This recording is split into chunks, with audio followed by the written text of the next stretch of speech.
Salut à tous, amoureux de cinéma, il fait 45 degrés dans cette pièce, donc j'ai encore mis le ventilateur. Normalement, vous ne le entendez pas au montage. Vous le savez, il s'est passé beaucoup de choses durant ces derniers jours.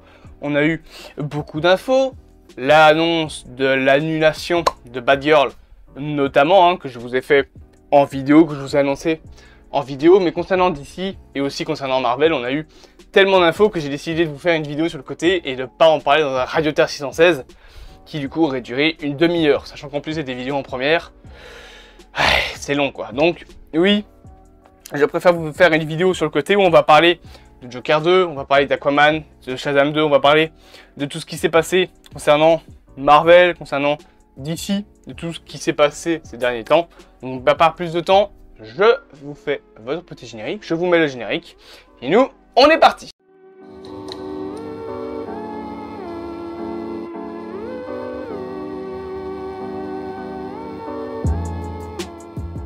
Et on commence directement avec les annonces qu'il y a eu concernant Joker 2. Vous le savez, Lady Gaga rejoint officiellement le casting. Alors, on ne sait toujours pas c'est quoi le rôle qu'elle aura, mais on imagine très bien qu'il s'agira du rôle d'Harley Quinn. Alors, oui, c'est pas le retour de Margot Robbie, mais Margot Robbie en même temps, c'est l'univers de Snyder.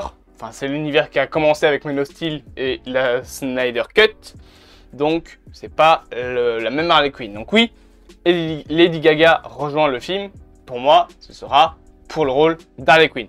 Joker 2, Folie à 2 sera en plus une sorte de drame musical, ce qui pourrait avoir du sens avec Harley Quinn qui devient folle, qui pense que Joker est amoureux d'elle, qu'elle devient excentrique et que ça se ferait tout ça en musique. Ça irait bien avec le personnage d'Harley Quinn et avec le personnage du Joker. On a eu d'ailleurs un petit teasing qui montrait des silhouettes noires sur fond rouge des deux personnages, enfin des deux acteurs, et on a également une date sur Joker 2, étant donné que le film sortira le 10 octobre 2024. Donc, que de bonnes nouvelles pour l'instant, ça fait plaisir. On a des premières annonces concernant Joker 2, on n'en avait pas eu pendant longtemps, on en avait parlé dans le Radioterre 616, mais donc voilà, maintenant, on sait que Lady Gaga rejoint bel et bien le casting, et ça fait plaisir. Pas de Batman à l'horizon, et je n'espère pas qu'on l'aura dans ce qui semble être une trilogie sur le Joker. Malheureusement, il y a eu aussi de mauvaises nouvelles. Bien évidemment, on a eu, je me permets de remettre la lumière et la caméra correctement, des premières mauvaises nouvelles concernant Batgirl, avec la suppression complète du film, mais également concernant le potentiel film Supergirl, qui avait été entre guillemets dévoilé. On savait qu'il préparait le film, et il est potentiellement annulé. On ne sait pas si Blue Beetle subira le même sort, on ne sait pas si d'autres projets subiront le même sort, mais tout ça a un impact finalement sur DC. En plus, la série Flash a été annulée, même pas genre que la saison 9 sera la dernière, c'est juste parce que la série est annulée après la 9e saison. Donc oui, du côté de DC, c'est la merde. Alors pourquoi est-ce que c'est autant la merde? Parce que Warner Bros, rappelez-vous, il y a pas longtemps, ils ont fusionné avec Discovery. Ce qui fait que ça a coûté super cher. Et aujourd'hui, Warner Bros Discovery, du coup, est endetté de 3 milliards de dollars. C'est énorme, 3 milliards de dollars. Donc du coup, le PDG de Warner a annoncé qu'ils allaient plus se concentrer sur des films, sur des projets dont ils savaient le potentiel en termes de bénéfices. Notamment des films comme les films de Snyder avec Aquaman 2, Shazam 2, The Flash, etc. Avec l'univers aussi de The Batman, avec également la série Peacemaker qui, elle, n'est pas annulée, on sait qu'elle va continuer. Et donc les autres univers qui n'ont pas fonctionné ou où on sait que le potentiel n'est pas assez présent sont oubliés. Par exemple, les Animaux Fantastiques 3, on ne sait toujours pas s'il va finalement y avoir un 4e film. Et du coup, ça touche le film Batgirl notamment, qui avait été annulé parce qu'en fait, ils avaient une ouverture financière qu'ils avaient s'ils annulaient le film, qui était plus rentable que s'ils le sortaient. Du moins, ils pensaient que ce serait plus rentable. Alors, je ne suis pas vraiment sûr que ce soit plus rentable d'annuler le film. Je pense qu'il aurait quand même fait assez d'argent que pour devenir rentable s'il l'avait sorti au cinéma, mais bon. On compte 3 milliards de dollars de dette, donc ils font du bénéfice là où ils le peuvent. C'est pour ça d'ailleurs que vous allez voir, on va en reparler par après, le film Shazam 2 et donc Aquaman 2 pourrait être reporté. Mais bref, plein de petits films comme ça qui sont détachés de l'univers DC de base sont annulés.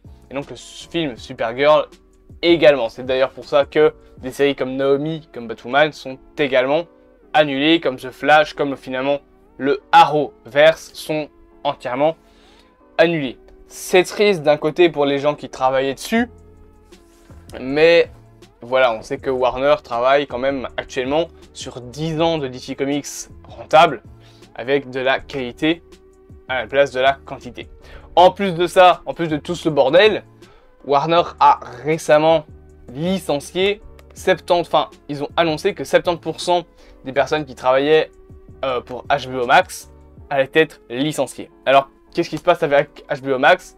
Bah, ils vont créer une nouvelle plateforme. Ils l'ont annoncé, avec la fusion Discovery Plus et HBO Max, ils vont créer une toute nouvelle plateforme. Alors, est-ce que c'est HBO Max qui sera dans Discovery Plus? Est-ce que c'est Discovery Plus qui sera fusionné avec HBO Max?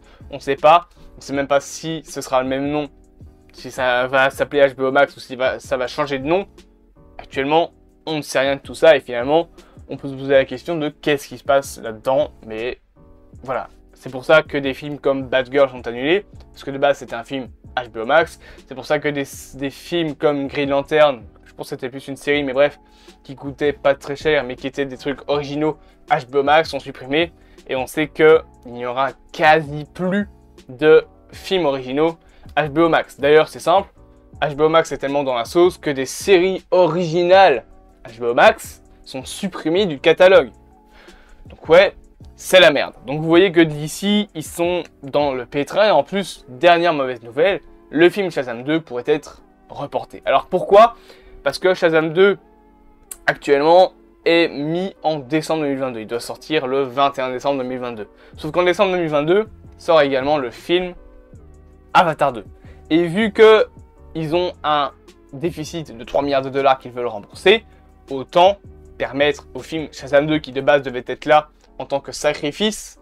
On sait que le premier film a fonctionné, Shazam 2 a coûté 90 millions de dollars comme Batgirl, ben on va le foutre là, comme ça on sait qu'il fera quelques chiffres, et au moins il sort. Sauf que là, avec tout l'argent qu'ils doivent rembourser, on préfère le repousser pour qu'il soit un peu plus rentable. Alors, ça n'a pas encore officiellement été annoncé, mais oui, Aquaman 2 et Shazam 2, et donc potentiellement The Flash, pourraient être de nouveau reportés, là où le film Crypto Super Chien va bientôt sortir. Donc, voilà.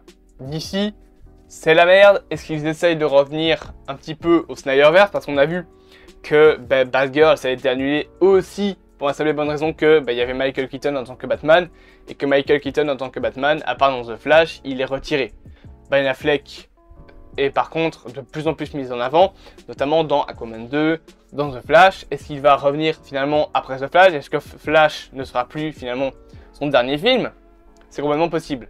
Est-ce qu'ils vont annuler The Batman, le The Batmanverse, donc de Matt Reeves et de Robert Pattinson, pour le remplacer par le Batman de Ben Affleck?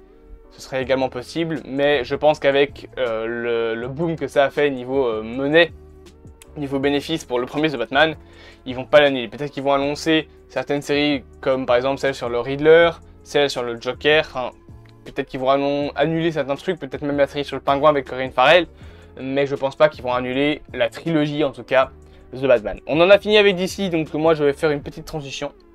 Et on va parler maintenant des quelques petites infos. Alors c'est pas des mauvaises nouvelles, là c'est plutôt des bonnes nouvelles on va dire, mais des quelques petites infos concernant Marvel. Rapide petite info, alors il n'y en a pas plus que ça en réalité, mais on a déjà une première info. Ryan Reynolds a commencé à s'entraîner pour Deadpool 3. Tu es déjà une montagne de muscles. Tu t'entraînes à soulever quoi? Des camions? Bref, donc oui, Deadpool 3 va arriver. Ryan Reynolds en fait a montré, enfin c'est son coach qui a récemment posté une photo sur Instagram où il montrait que ça y est, l'entraînement physique de Ryan Reynolds avait commencé pour Deadpool 3. Est-ce que ça veut dire qu'on commence à avoir un calendrier, que Marvel Studios a un calendrier de tournage? Est-ce que Deadpool 3 va être annoncé durant la D23? Bien évidemment. Ça fait plaisir, surtout qu'on sait qu'en plus Sean Levy revient à la réalisation, qu'on sait qu'en plus les scénaristes de Deadpool 1 et 2 reviendront pour Deadpool 3, et bien évidemment on sait que Marvel a tenté en tout cas de rassurer les fans en disant que oui, le côté R-rated gore des premiers films Deadpool serait bien présent, qu'ils ne toucheront pas à cette portion du film. S'ils respectent ce qu'ils disent, moi ça me va, en plus ça fait du gore chez Marvel Studios, alors je suis pas pour le gore partout dans tous les films, mais disons que pour des personnages comme Deadpool, ouais, faut que ce soit gore. Alors je suis pas pour le torture porn genre à l'assaut, hein, surtout pour un univers Marvel, je leur demande pas non plus de faire Seven ou Saucisse. On saute au court, j'ai évité, c'est juste que Saucisse c'est un des plus gore, mais je leur demande pas de faire un Jigsaw ou un Seven dans Marvel, c'est pas non plus ce que je leur demande, peut-être à part pour Punisher et Daredevil. Mais oui, du R-rated chez Marvel, ça pourrait être un peu plus intéressant, surtout qu'en plus que la série Marvel Zombies qui sera disponible sur Disney+, sera une série TVMA, donc ça veut dire une série pour adultes, donc gore. Donc ça fait plaisir, on sait que du coup ils veulent respecter ça, et que ce sera possiblement annoncé durant la D23.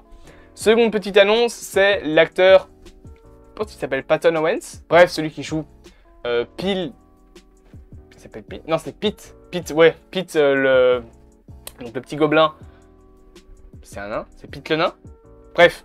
Le nain dans Éternel qui annonce l'arrivée de Star Fox, frère de Thanos, eh bien, il a fait une gaffe. En gros, il a dit sur un plateau, durant une interview, que maintenant qu'on sait que Éternel 2 sera dirigé par Chloé Zhao, que ça sera dévoilé, sauf que ça n'a jamais été dévoilé. Ça n'a jamais été dit. Chloé Zhao n'a jamais rien dit. Sur le deuxième Éternel, on sait qu'elle est partante pour revenir dans le film, mais elle n'a pas annoncé revenir pour Éternel 2. Kevin Feige en sueur. Le pauvre. Toutes les infos pour la D23 sont toutes en train de se faire. Lui actuellement, il est genre... J'ai pété un plomb. Donc oui, est-ce que c'est une gaffe contrôlée par Marvel, ou est-ce que juste il a eu des infos et qu'il a fait « Ah merde, bon, mais j'ai fait mon Tom Holland » et qu'il a dévoilé ça sans faire exprès. Quoi qu'il arrive, Kevin Feige, je pense qu'il va être vachement fâché. là, il va démonter des gueules, ce mec. Mais donc, voilà, concernant la D23, potentiellement qu'on verra Eternals 2, potentiellement qu'on verra Deadpool 3 être annoncé. Moi, je suis toujours...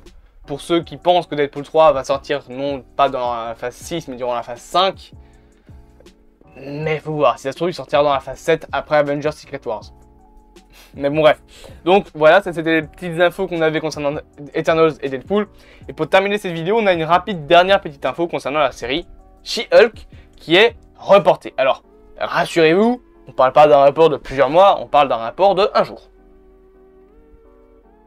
Ok, c'est plus petit que le report des premiers épisodes de Obi-Wan. Où là, les 2 premiers épisodes étaient sortis vendredi à la place de mercredi pour rentrer en fait dans les jours de la Star Wars Celebration. Alors pourquoi est-ce que c'est reporté She-Hulk? Donc je rappelle que de base la série devait sortir le 17 août, et bien finalement elle sortira le jeudi 18 août et tous les épisodes ne sortiront plus le mercredi mais le jeudi. Pourquoi cela? Eh bien tout simplement parce que durant le mois d'août, il y a une seconde série qui sort, c'est la série Star Wars Andor, qui elle par contre sortira le mercredi. Donc pour éviter que ces deux séries se chevauchent, eh bien She-Hulk est reporté à tous les jeudis au lieu de tous les mercredis.